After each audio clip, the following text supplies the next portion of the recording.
I'm here to confess. I was behind Black Monday. I feel like I truly found my calling and I found my space when I was introduced to music for sync, and I've been working in this space ever since.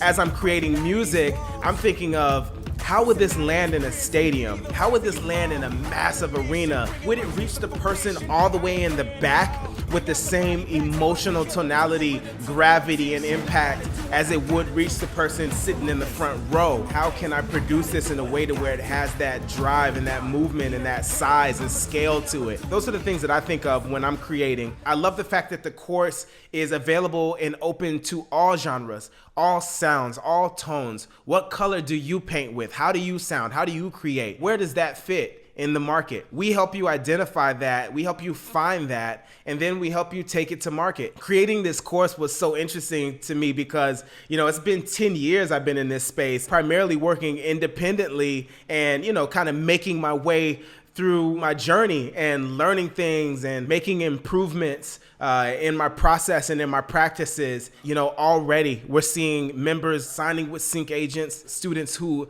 are syncing and stuff. And it's been so satisfying and so enriching for me to be able to help people change their lives and to discover this space and to really benefit from it and pay their bills with their music. I personally hate wasting music. It costs a lot to make music. We all invest in music, invest in instruments, tech, software, equipment. Why not invest in something that is actually going to get this money back into our pockets so that we can create more music, fuel our ideas, get our passion, get our voices out there? You have the music sitting in your hard drive. It might as well be working for you. Let's get it out there. Let's get it working for us, and let's win. I'll see y'all soon. I feel so alive.